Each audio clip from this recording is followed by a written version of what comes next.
ఓం అజ్ఞానతిమిరంధస్య జ్ఞానాంజనశలాకయ చక్షురున్మిళితం येन తస్మై శ్రీగురువే నమః. నమో ఓం విష్ణుపదాయ కృష్ణప్రస్థాయ భూతలే శ్రీమతే భక్తివేదాంతస్వామి ఇతి నామనే. నమస్తే సరస్వతీదేవీం గౌరవాణి ప్రచారిణే నిర్విశేష శూన్యవాది పాశ్చాత్య దేశతారిణి. జై శ్రీకృష్ణ చైతన్య ప్రభు నిత్యానంద శ్రీ అద్వైత గదాధర శ్రీవాసాది గౌరవప్రబంధ. హరే కృష్ణ కృష్ణ కృష్ణ హరే హరే, హరే రామ హరే రామ. సో నిన్న మనం ఒక విషయం గురించి చర్చించుకున్నాం. అదేంటి అంటే, గురువు మాట మనకు బాధ కలిగిస్తే అది భక్తికి కాదు, ఈగోకి సంబంధించినది. ఎందుకంటే ఈగో మాత్రమే బాధపడుతుంది, భక్తి ఎప్పటికీ బాధపడదు. భక్తి తనకు మార్గం దొరికింది అనుకుంటుంది, కానీ ఈగో నేను అవమానించబడ్డాను అనుకుంటుంది. కాబట్టి గురువు మాట మనకి బాధ కలిగిస్తే అది భక్తికి సంబంధించింది కాదు, ఈగోకి సంబంధించింది అని మనం గుర్తుపెట్టుకోవాలి.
సో ఈరోజు ఇంకో ప్రశ్న,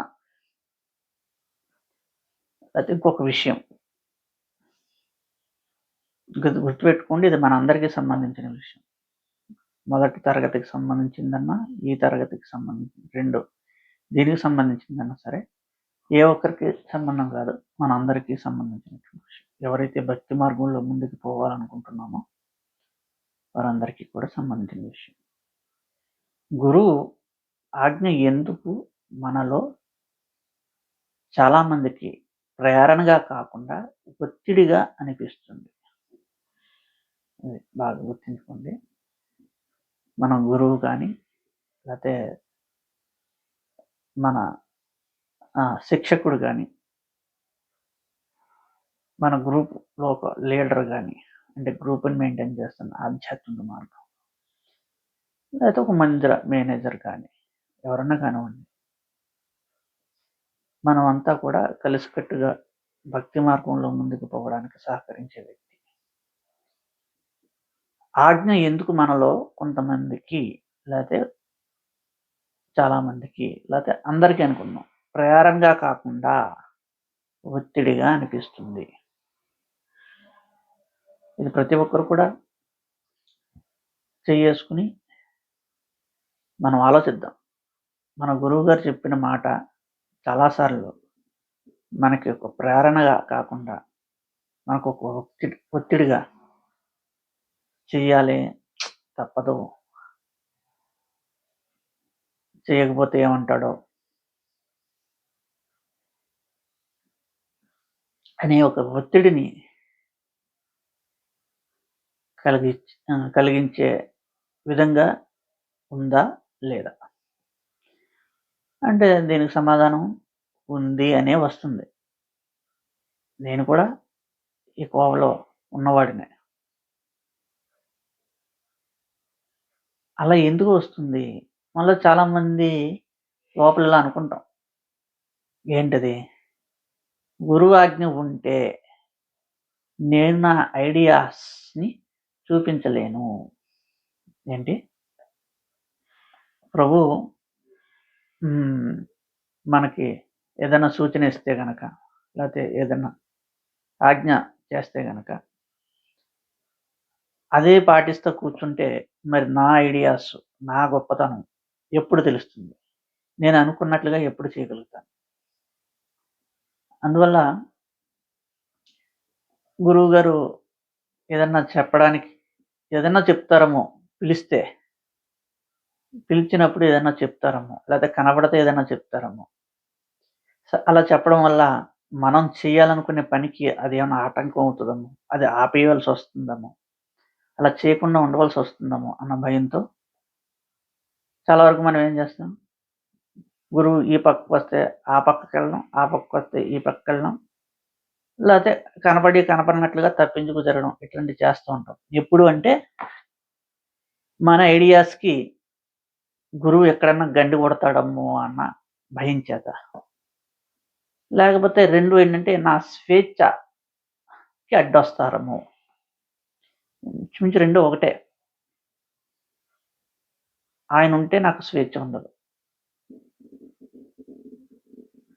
ఆయనుంటే నాకు స్వేచ్ఛ ఉండదు. నేను ఏం చేయాలనుకున్నానో అది చేయలేను. ఆయన చూస్తూ ఉంటాడు, గమనిస్తూ ఉంటాడు. ఇలా ఎందుకు చేస్తున్నావు? అలా ఎందుకు చేస్తున్నావు? ఇది కాదు అని చెప్తాడు. అందువల్ల కొంచెం గురువు కనపడినప్పుడు మనం ఇబ్బందిగా ఫీల్ అవుతాం. వారు నన్ను కంట్రోల్ చేస్తున్నారు. ఎవరు? ప్రభు నన్ను కంట్రోల్ చేస్తున్నాడు. నా ఐడియాస్‌ని చూపించడానికి అవకాశం ఇవ్వట్లే. నాకు స్వేచ్ఛనివ్వట్లే. ప్రతిదానికి అడ్డు చెప్తూ ఉన్నాడు. ఇట్లాగా మనం భావిస్తూ ఉంటాం. ఇప్పుడు నిజం చెప్పాలంటే గురువు ఆజ్ఞ మన స్వేచ్ఛను కాదు, మన ఇగోని కంట్రోల్ చేస్తుంది. మనం నిజంగా ఆలోచించినట్లయితే స్పిరిచువల్‌గా, ఆధ్యాత్మికంగా మనం ఎదగాలి అన్న భావన మనలో ఉన్నట్లయితే మనకు ఒక విషయం అర్థమవుతుంది. ఏంటి?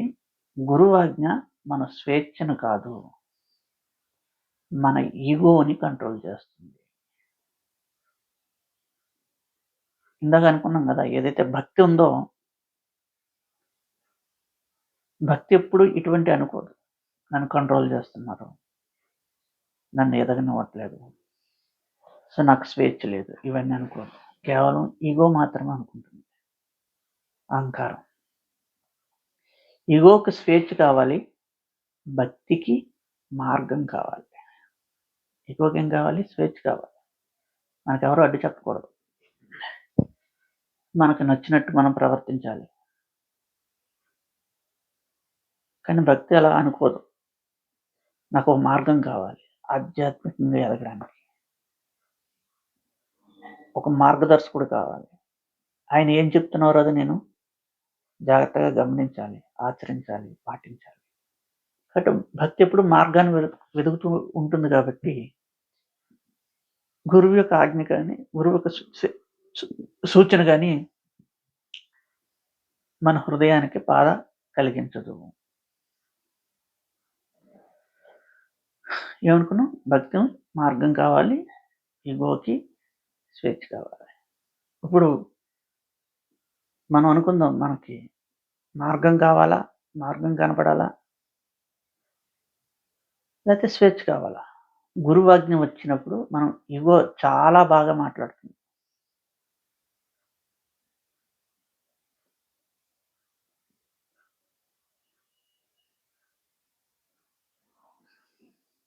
ఇందాక ఏమనుకున్నాం? భక్తికి మార్గం కావాలి, ఈగోకి స్వేచ్ఛ కావాలి. ఈ రెండు అంటే భక్తి, ఈగోలు రెండు ఒక మార్గంలో ఉండవు, ఒక దారిలో ఉండవు. ఓకే. గురువాజ్ఞ వచ్చినప్పుడు మన ఈగో చాలా బాగా మాట్లాడుతుంది. అవును, ఆయన చెప్పింది బాగానే ఉంది, కానీ ఇప్పుడు కాదులే,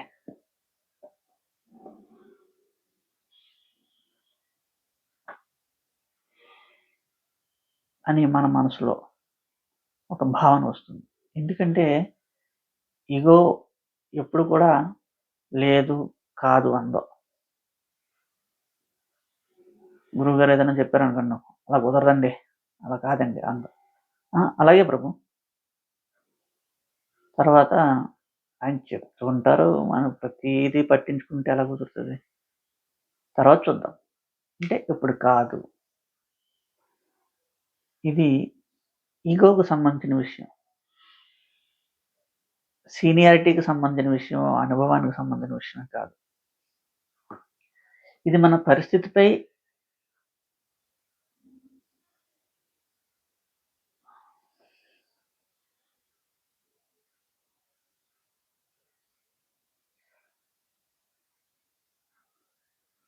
ఒక్కొక్కసారి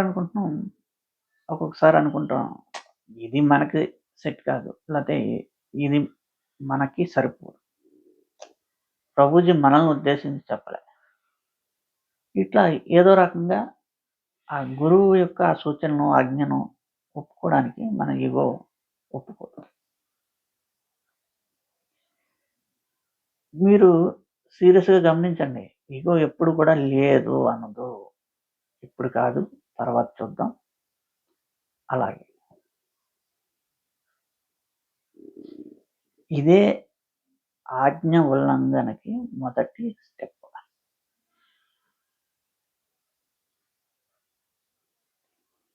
గురువు యొక్క ఆజ్ఞ ఉల్లంఘనకి మొదటి స్టెప్. ఇదేం ఆజ్ఞ ఉల్లంఘనగా అనిపించదు, కానీ ఇది మొదటి స్టెప్. ఆజ్ఞ అనేది సూచన కాదు, అది దిశ. గురువు ఆజ్ఞ సూచన కాదు, దిశ. సూచన నచ్చితే పాటిస్తాం, కానీ ఆజ్ఞ అన్నది నచ్చకపోయినా పాటిస్తాం. కాబట్టి ఎప్పుడు కూడా గురువు నోటి నుంచి వచ్చేది సూచనగా భావించకూడదు, ఆజ్ఞగా భావించాలి. అట్లా భావించినప్పుడు మాత్రమే మనం నచ్చినా నచ్చకపోయినా అట్లా పాటిస్తాం. ఎందుకంటే ఆజ్ఞ మన అభిప్రాయం కోసం కాదు, ఆజ్ఞ అనేది మన అభిప్రాయం కోసం కాదు. ఆజ్ఞ మన శుద్ధి కోసం. అంటే మనల్ని శుద్ధి చేయడం కోసం గురువు ఇచ్చిన ఆజ్ఞ. సూచన అన్నది అది నీ ఇష్టం. ఇట్లా చేస్తే బావుంటది, లేతే లేదు. కానీ గురువు ఎప్పుడు కూడా సు శిష్యుడిని, అనుచరుడిని ఉత్తమమైనటువంటి మార్గంలో నడపాలని చూస్తాడు కాబట్టి గురువు ఎప్పుడు కూడా ఆజ్ఞ చేస్తాడు. ఇప్పుడు చైతన్య మహాప్రభు, చోట హరిదాస్ ఠాకూర్ విషయానికొస్తే చైతన్య మహాప్రభుకి చోట హరిదాస్ ఠాకూర్ చాలా గొప్ప భక్తుడు.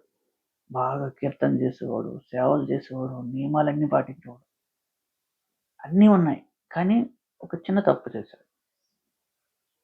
ఏంటది? చైతన్య మహాప్రభుకి ఆ ఖీర్ తయారు చేసే విషయంలో ఒక రకమైనటువంటి బియ్యం పలానా మాతాజీ ఇంటికాడ ఉన్నది. కాబట్టి వెళ్ళి ఆ మాతాజీ దగ్గరికి వెళ్ళి ఆ ఖీర్ తయారు చేయడం కోసం ఆ బియ్యం ఇమ్మని అడిగాడు. ఒక బ్రహ్మచారి ఉండి పర్టిక్యులర్‌గా ఒక మాతాజీని గుర్తు చేసుకున్నందుకు గాను చైతన్య మహాప్రభు ఆ చోట హరిదాస్ ఠాకూర్ విషయంలో చాలా కఠినమైనటువంటి నిర్ణయం తీసుకున్నాడు. ఏంటది? ఇక అతను నా సమీపంలో ఉండకూడదు. భక్తులంతా షాక్ అయిపోయారు. ఇంత చిన్న తప్పుకా ఇతను ఎంత సేవ చేశాడో చూడండి. ఆయన వెనకాలే తిరిగాడు. ఆయన చెప్పింది చేశాడు. అయినప్పటికీ ఇంత కఠినమైనటువంటి నిర్ణయం ఎలా చేశారు ఆయన మహాప్రభు. ఇది నిజంగా చాలా కఠినంగా ఉంది. ఇక్కడ ఒక విషయం చాలా కీలకమైనది. ఏంటంటే మహాప్రభు కోపంతో మాట్లాడలేదు.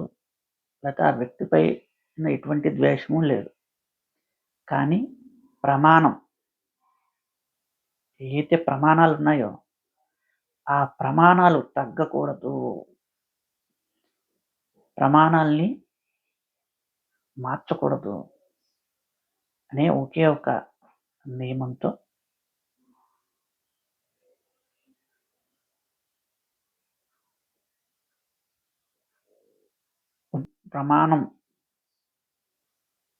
ప్రమాణాలు ఏవైతే ఉన్నాయో వాటిని తగ్గిస్తే సంఘానికి సౌకర్యంగా ఉంటుంది. నిజానికి ప్రభు కొంచెం వెసులుబాటుగా ఉంటే ఇంకా చాలా ఈజీగా మనం సేవలు చేయొచ్చు అని చెప్పి డివోటీస్ అంతా అనుకుంటారు. కానీ ఏమైపోతుందంటే ప్రమాణం తగ్గిస్తే సౌకర్యం ఉంటుంది. కానీ అది శుద్ధంగా ఉండదు.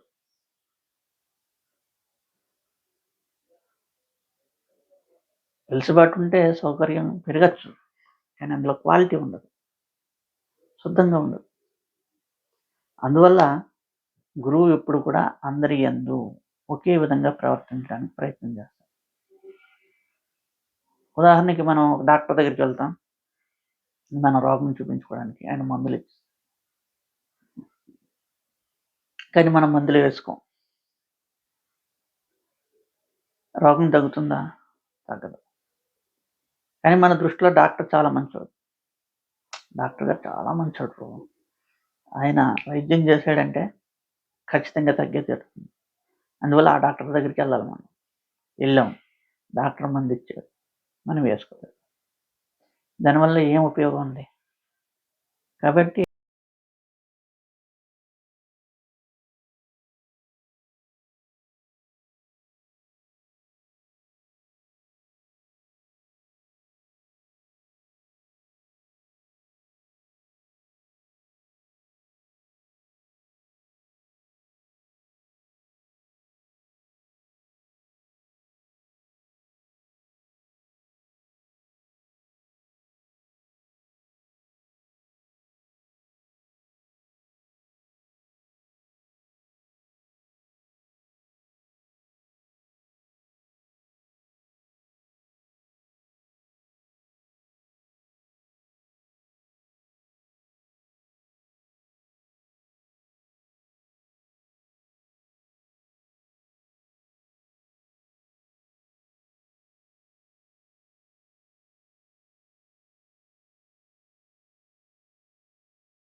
గురువు సౌకర్యవంతంగా ఉంటే గురువు మంచోడే అనిపించవచ్చు. కానీ గురువు సౌకర్యాన్ని కల్పిస్తే ప్రమాణాలు తగ్గిపోతాయి. అందుకని ఆ ప్రమాణాలను నిలబెట్టడం కోసం గురువు కొంచెం కఠినంగా ఉంటాడు. అది గురువుకి దగ్గర వ్యక్తి అయినప్పటికీ, దూరం వ్యక్తి అయినప్పటికీ కూడా. సరే, గురువు ఆజ్ఞను పాటించకపోవడం అంటే తిరుగుబాటు కాదు. అది మన ఈగో వేరే గురువుని పెట్టుకోవడం అంతే. వీడు గురువాజ్ఞ ప్రభుత్వం ఆజ్ఞ పాటించట్లేదు అంటే వాడు తిరుగుబాటు చేస్తున్నాడు అని మనం అనుకోవాల్సిన అవసరం లేదు. వాడు వేరే గురువుని పెట్టుకున్నాడు. అంటే వేరే గురువుని పెట్టుకోవడం అంటే వేరే టెంపుల్ నుంచో లేకపోతే వేరే గ్రూప్ నుంచో వ్యక్తిని పెట్టుకోవడం కాదు. వాడి దృష్టిలో వాడే గురువు. వాడి బుద్ధి ఏదైతే ఉందో ఆ బుద్ధే వాడి గురువు. వాడి అనుభవం ఏదైతే ఉందో ఆ అనుభవమే వాడి గురువు. వాడి గ్రూప్ ఏదైతే ఉందో ఆ గ్రూపే వాడి గురువు. అంటే వాడి బుద్ధికి వచ్చినట్లుగా వాడు ప్రవర్తించాలనుకుంటాడు. నేను చాలా అనుభవజ్ఞుణ్ణి కాబట్టి ఈ విషయం నాకు తెలుసు అనుకుంటాడు. లేకపోతే వాడి గ్రూప్లో చర్చించి ఇలా మనం చేయవలసిన అవసరం లేదు, నేను చెప్తున్నాను కదా, మనం ఇలాగే చేయాలి అంటే వాడికి వాడే గురువు అని ఫీల్ అయినప్పుడు మాత్రమే గురువు ఆజ్ఞని వాడు తక్కువగా చేస్తాడు. ఈ క్రమంలో అసలు గురువు పక్కకు వెళ్ళిపోయి ఉంటాడు. పక్కకి వెనక్కి నెట్టివేయబడతాడు. గురువాజ్ఞ నచ్చకపోతే కొంతమంది ఏం చేస్తారంటే, ముందు మన ఇద్దరం కలుద్దాం, చర్చించుకుందాం. అరే అది ఇట్లా ప్రభు చెప్పారు కదా, అది ఎంతవరకు కరెక్ట్ అంటారు. ఆ తర్వాత ఈ ఇద్దరు కలిసి 4 అవుతారు. తర్వాత ఈ 4 కలిసి ఇంకో 8 అవుతారు. సో అందరూ లాస్ట్కి లేదు ప్రభు చెప్పింది తప్పు, ఇదే కరెక్ట్ అనిపిస్తుంది అని. సో అందరికీ అది సత్యం అనిపించినంత మాత్రాన అది సత్యం అవ్వాలని లేదు. ఇది మన ఈగోస్కి సంబంధించిన సపోర్ట్ మాత్రమే. ఒకరి ఈగోకి ఇంకొకరు సపోర్ట్ చేసుకుని ఒక గుంపుగా ఏర్పడడం మాత్రమే. ఇప్పుడు అయితే మనలో మన లోపాలని ఆలోచిద్దాం. ఒకటి, నేను గురువు యొక్క ఆజ్ఞను ఎప్పుడు కాదు అని ఎప్పుడన్నా అనుకున్నానా?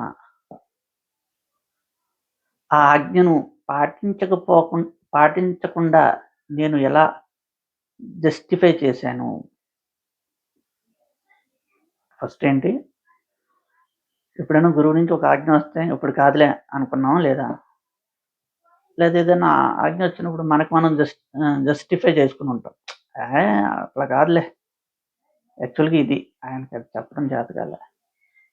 లేదా ఆ ఆజ్ఞ నుంచి తప్పించుకోవడానికి మనం ఏదో ఒక సాకును వెతుక్కొని ఆ సాకు నిజమైందిగా, మనం ఏమీ తప్పు చేయలేదన్నట్టుగా మనకు మనమే జడ్జిమెంట్ చెప్పేసుకోవడం. ఇట్లా ఎప్పుడైనా జరిగిందా?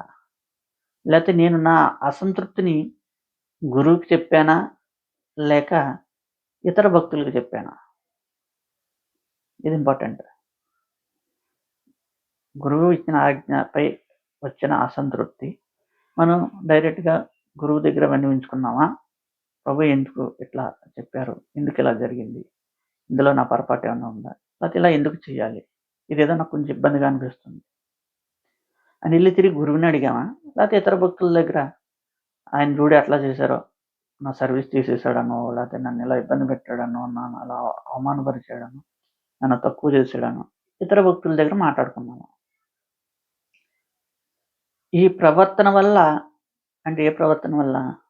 ఇందాక చెప్పుకున్నటువంటి గురువు ఆజ్ఞకి వచ్చినటువంటి ప్రాబ్లం ఇతరులతో చెప్పుకోవడం, అది మనకు కాదులే అనుకోవడం, తర్వాత చూద్దాం అనుకోవడం. ఇట్లా మనం ప్రవర్తించడం వల్ల ఏమైనా మన భక్తి ఏమైనా పెరిగిందా? లేక కేవలం వాదనలు పెరిగాయా?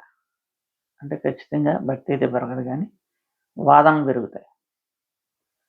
ఒకళ్ళ దగ్గర ఒకటి మాట్లాడడం, మళ్ళీ వీళ్ళిద్దరు కలిసి మూడో వ్యక్తితో మాట్లాడడం, ముగ్గురు కలిసి నాలుగో వ్యక్తిని పోగేసుకోవడం. అది ఇలాగ, ఇది ఇలాగ అని చెప్పి టైమ్ పాస్ చేసుకోవడం. భక్తికి దూరం అవ్వడం. ఇదే జరుగుతుంది. కాబట్టి గురువాజ్ఞ మనల్ని ఆపడానికి కాదు. మన గురువాజ్ఞ మనల్ని ఆపడానికి కాదు. మన ఇగోని ఆపడానికి. ఈ విషయాన్ని మనం గుర్తుపెట్టుకోవాలి. గురువాజ్ఞ ఎప్పుడు మనల్ని ఆపడానికి కాదు. మన ఇగోని మాత్రమే ఆపడానికి. భక్తి వేగంగా నడుస్తుంది. ఎప్పుడు ఇగో ఆగితే. భక్తి వేగంగా నడవాలంటే మన ఇగో ఆగిపోవాలి. కాబట్టి గురువాజ్ఞ మన ఇగోని ఆపడానికి పనిచేస్తుంది. కానీ మనం మన భక్తిని ఆపడానికి పనిచేస్తుంది. మన భక్తిని ఆపేస్తున్నాడు అనుకుంటాం.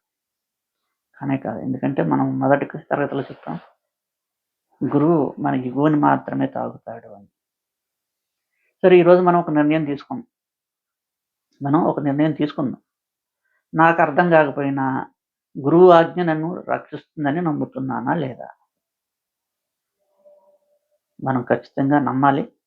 మనకి గురువాజ్ఞ అర్థం కాకపోయినా అది మనల్ని రక్షిస్తుంది అని.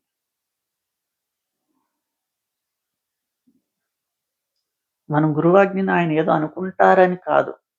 కేవలం శరణాగతితో పాటించాలి. గురువేదో అనుకుంటారని పాటించకూడదు. శరణాగతితో పాటించాలి. ఇట్లా చేసినప్పుడే మనం భక్తి స్థితిలో ముందుకు పోయే అవకాశం ఉంది. హరే కృష్ణ.